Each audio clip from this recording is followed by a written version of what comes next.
on my mind. One, I have a ward meeting scheduled for 5 p.m. 2 weeks from tonight in the closed session room of the train station, and I invite the public to attend. The focus is going to be on code enforcement, and it's a burning issue, an important issue throughout the city. Second thing I'd like to talk about briefly is what happened at the Pocahontas Chapel last week. There was the presentation of the Part 2 study. It was the Historic Building Structure Report. It went well. It was an essential milestone in determining the rehab and proper use of the Jarrett House. And a good crowd showed up, and there was a lot of interest. One of the remarkable facts that was disclosed in that report is that there is a substantial amount of original historic fabric, you might say, to the Jarrett House still intact, which is a blessing, and adds another facet of authenticity to the structure. So that's something that I think we can all be happy about. I'm looking forward to the Part 3, which I think is the last in the series of studies, and then we can, I hope, turn more seriously to bricks and mortar and ultimate use for the building. A couple of things I would like to ask the city manager to do, please. One is to have staff prepare a map showing the location of the 72 fires that we heard about tonight, that house fires that took place in 2016. I think it would be instructive, certainly for me and perhaps for other members of council as well, to see where those 72 fires are located, what part of the city. I think it will help us understand perhaps what is causing these fires and where the greatest risk is, and consequently where we need to marshal our assets. No sense in marshaling assets in an area where there is a low incidence of fires. It makes sense to concentrate our assets where the fires are taking place, and perhaps a map would allow us to do that. I understand that the city has the capacity to prepare such a map, and if that could be done and given to all members of council at the next meeting, that would be great. And if that's too aggressive a schedule, then perhaps at our first meeting in November. And the other thing I'd like to comment on is the Ramada Inn. I'll call it that. Everyone knows, I believe, what I'm talking about at the intersection of exit 52. We were told in the report tonight that the developer should have an answer on financing within 30 to 60 days. And if that could be put on the agenda for our first meeting in December to give us an update on that Ramada Inn project. We all want to see it succeed, and we will certainly raise a glass in toast to its success. But if it's not going to succeed, then we need to start again in a new direction, and perhaps we'll have better insight into which way to go come our first regular meeting in December. Thank you very much. Councilmember Wilson-Smith. Thank you. I had asked last council meeting, the council meeting prior to that, about some data concerning the people who have the 1-inch meters, whether or not they are able to keep their water on, if they're being turned off, at what rate they're being turned off. I still do not have that data yet, but I do have something that we received within the package last night, and perhaps I can get some questions answered from it. according to this item, it was page 71, action item number 7. It said in June, there were 27 cutoffs and 25 turn-ons. Are those the 25 out of that 27? Or are they 25 new accounts? Is this, we received it last night. It was in our package. Okay, well, let me ask, and just, this sheet says there were 27 cutoffs in June and 25 turn-ons. I'm thinking that it's the 25 turn-ons from the 27.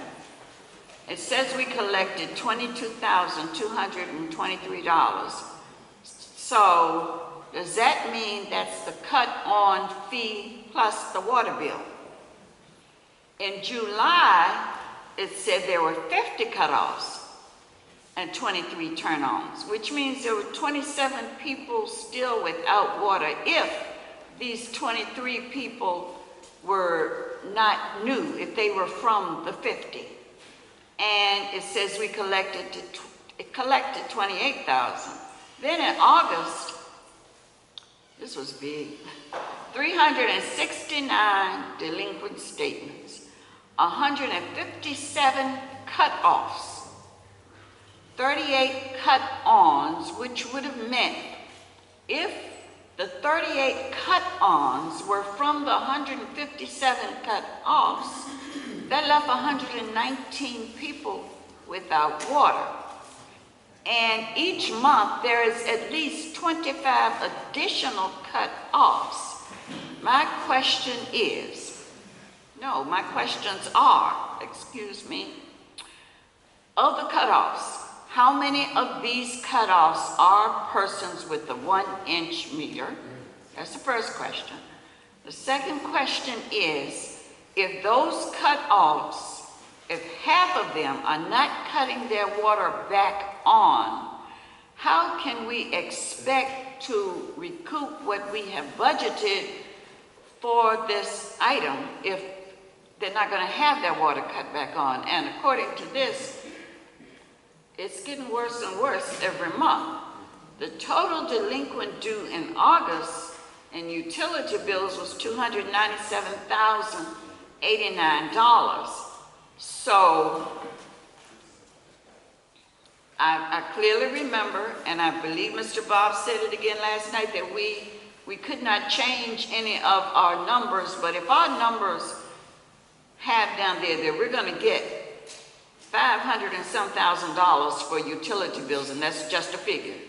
How do we propose to do that if people are not turning their water back on at the same rate that we're turning it off, and not even half of the number that we're turning off? Do you understand the question? Do you need this? I would like that, and I'm going to reiterate before I answer. Is that all right? Mm-hmm. Hello, Council, Mayor, Vice Mayor, City Attorney, City Manager.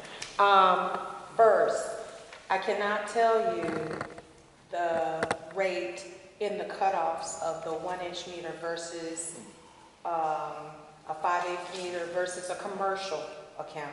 I did not differentiate that. I just reported the numbers of the cutoffs. So I have to get back with you on how many were 1-inch meters in that.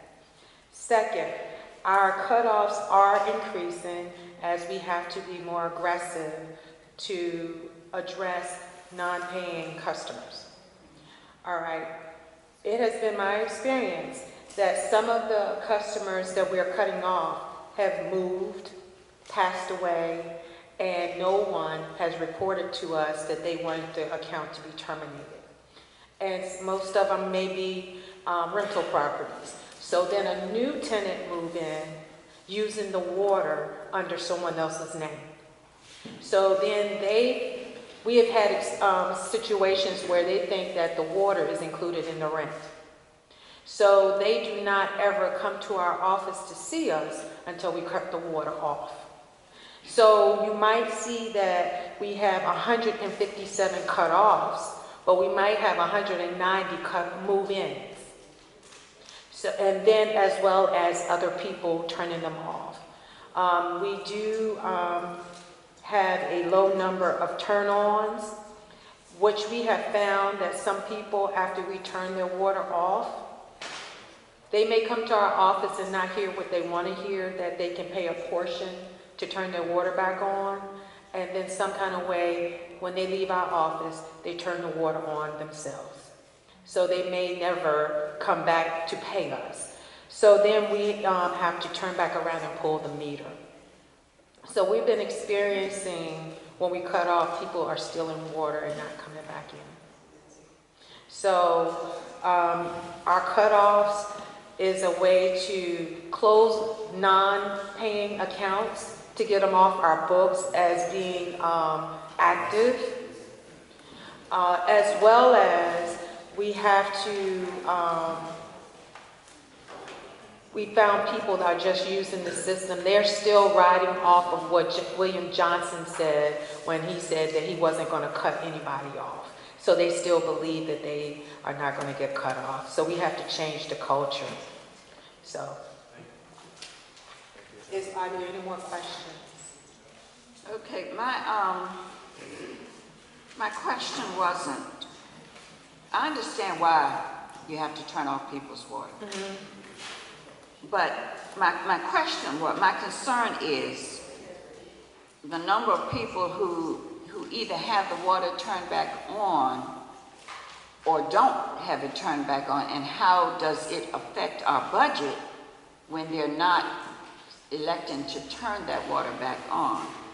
And it brings something else to mind, and which is not with you, Ms. Sinclair, but of these people, what's the last number for August? 119 people of that number that was cut off would be. There's 119 people that are cut off, that's still off. But you must remember that some of the 119 people may have been people that moved or passed away. And that's my concern. So they will never come back and turn themselves back on because somebody else was using water in their name. Okay, so now, but there's still, whether it's a deceased person or what, we're looking at, and I'm looking at the numbers. Mm-hmm. We're looking at 119 people. Yes.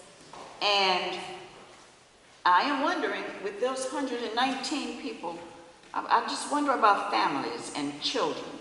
And here again, I know that's not your concern, but to me, the city runs in a cycle of these children in the household that may not be able to go to school because there is no water.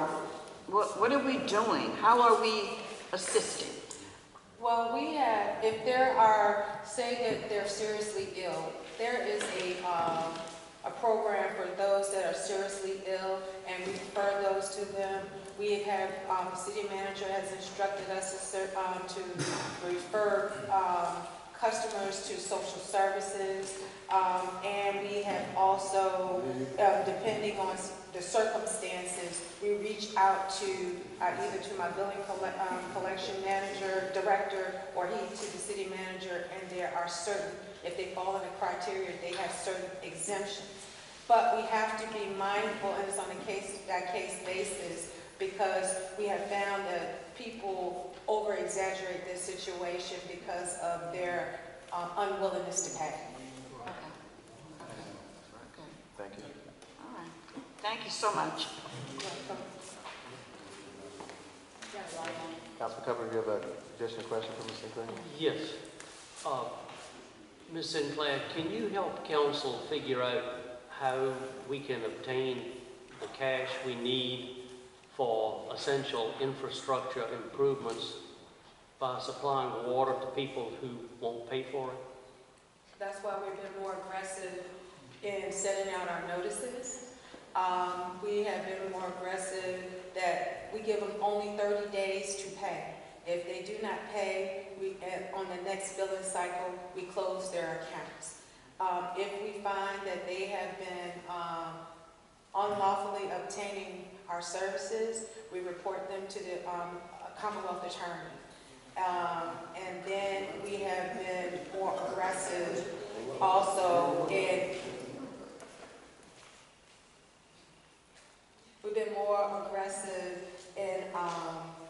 working on the larger accounts like the apartment communities to ensure that their billing is correct.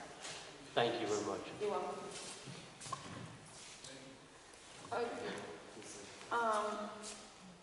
Oh, no, it's not you. Okay. Thank you. You're welcome. I have a concern. Mr. Flock stood up and told us about 2 fire hydrants in between Armstead and Breckenridge. And just recently, I reported all of the fire hydrants in Ward 1. Really can't see me missing this, although I could have. But I wrote around and wrote down the addresses of all of the fire hydrants. I hope that these 2 were not on there, and then there's a good reason why it's not fixed. But if it was on there, I would just certainly like to know why it wasn't taken care of. I know that there are some fire hydrants that have been identified as personal fire hydrants. I've asked that question, but for the most part, it seemed that, and I can only speak for Ward 1, there seemed to be a problem in my eyes, because I identified fire hydrants that had grass all around it and couldn't see how that could possibly be. That was fixed. It was all fixed with all the fire hydrants that I reported. So it becomes a little embarrassing in a way, because I take the time to ride around and write all this down. So, and I'll be back out there to look at that, but I'm asking, please, if they could go back and look at that as well. And on another note, I sent out an email today to council members and city manager, please, in reference to our advance or retreat or whatever it is that we want to call it. I think I got one response. I have asked if we could please schedule it for the week of October 23rd through 27th, because with all of the recommendations that Robert Bob gave us last night, it's going to take time to review. It's going to take time to go through all of that. We cannot do it at a regular council meeting, and there were a great number of things that he suggested. We also have to work on our legislative package. We need to do employee evaluations, and every day there is more and more things adding up. So we've got to put in some time to review everything thus far. So can we please set a date for our advance/retreat or whatever we want to call it? Please. The clerk schedule time those activities. Huh? You said evaluations, you said several things, so we'll start scheduling, get that done. We'll start scheduling during that week. Yes. All right. Well, see, that was the purpose of the email. I asked everybody in the email, are you available during that week, so that we can announce it tonight. We can agree upon it, and we can announce it to the audience and tell them this is the week that we're going to be doing that. You sent the email today? This morning, Ms. Jackson sent it to all of council. But I saw it. You had a chance to review it? Yeah. Okay. Thank you, that's all I have. Councilwoman Sibley? Good evening. That was kind of, that's right. Good evening. Thank you all for coming out. One thing I want to share with you all is the Downtown Churches United Annual Walk Against Hunger will be held on Saturday. And the walk will be renamed the P.T. Taylor Walk. So let's give it up for Dr. Taylor.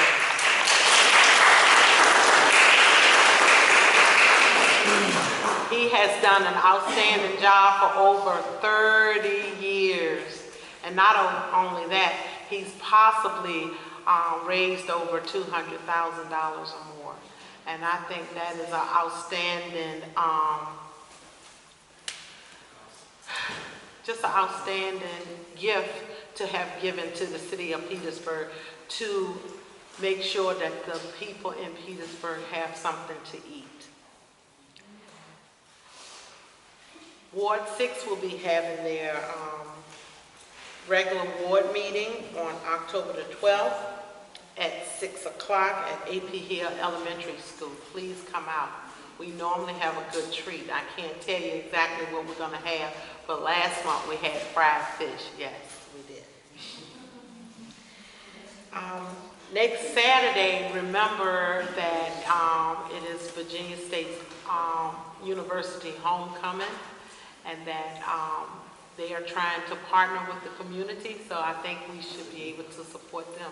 And also, Petersburg High School homecoming is this Friday, so please come out and support the youth in the city of Petersburg.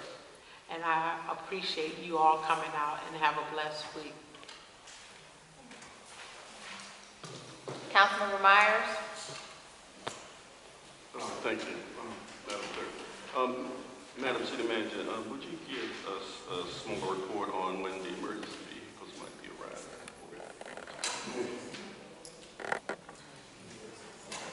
That's all I have.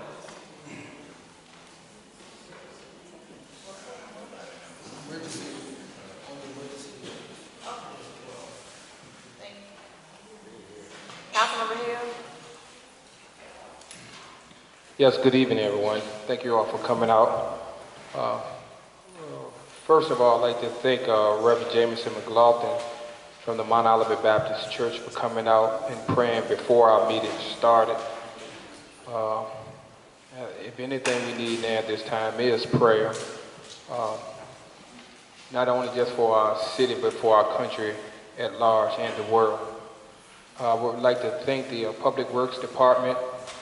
Gave a couple of items to Public Works Director, and she got on it and took care of those things, and I appreciate their hard work and what have you. Also, I did it yesterday, but I want to also thank the council for working together and trying to move us forward. A lot of people had left by that time yesterday. We stayed in the meeting from 5 to I think 10:30, 11 o'clock yesterday. So we've been in a lot of meetings, and I think that's part of the reason why, we haven't gotten a chance to really do our retreat or the advance. We'll see how our schedules are and go from there. But, a lot of us are in meetings all week long. I know I am. So I'd like to thank the council for the work that we've done thus far, and the Robert Bob Group as well, and the citizens who come out every other week to give us advice, and also, more importantly, our workers, the people, our employees who work for the city of Petersburg. Really appreciate you all for hanging in there with us during these trying times. That'll be all I have. Gracias. Vice Mayor Hart? Yes, thank you. Good evening, everyone. I want to thank you all for coming out. I, too, want to thank the city employees for all the hard work that you're doing. It's truly much appreciated from this side of the table. Second thing is there'll be a breast cancer awareness event taking place this Friday at the Bird Theater. And this is to raise funds for the Cancer Society and give awareness to breast cancer. So we ask that if you have some time Friday evening starting at 8 p.m. that you come out and participate in this event. The last thing I have is, I'd like to make a motion that we shorten the LOI time period within the city.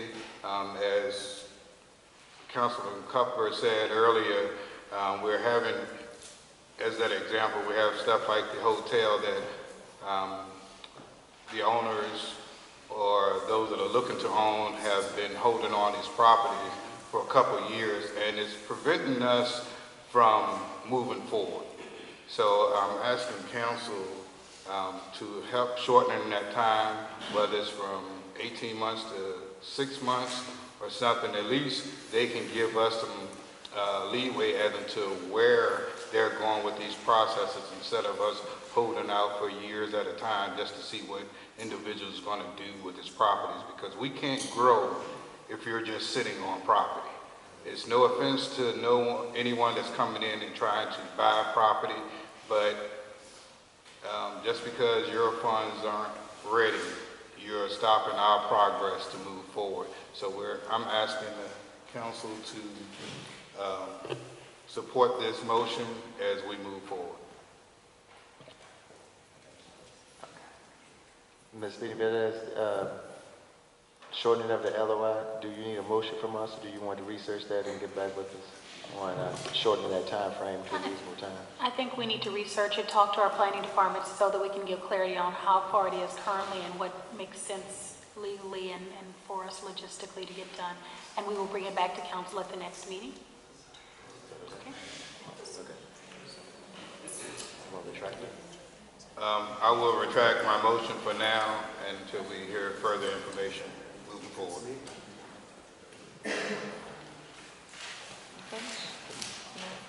And finally, Mr. Norris, it's good to see you back here at the meeting. Thank you. Mayor Perry? Good evening again. I would like to recognize the Southside Virginia Emergency Crew that was voted the Virginia Association of Volunteer Rescue Squads Outstanding Squad of the Year.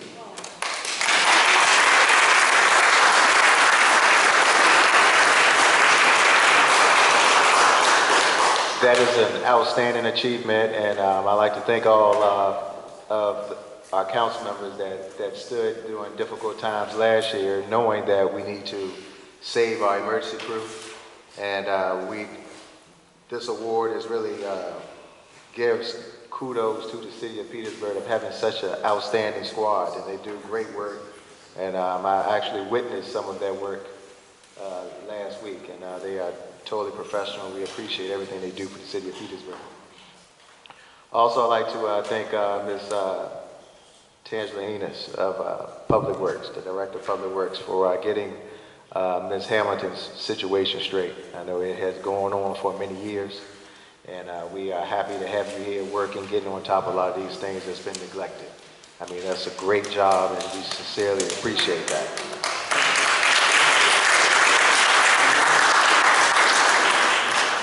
And it's pleasing to hear that North Park Drive that I've been screaming about for the last year is getting back on schedule to open up that street for our residents over there at Battlefield Park. Thank you for getting on top of that.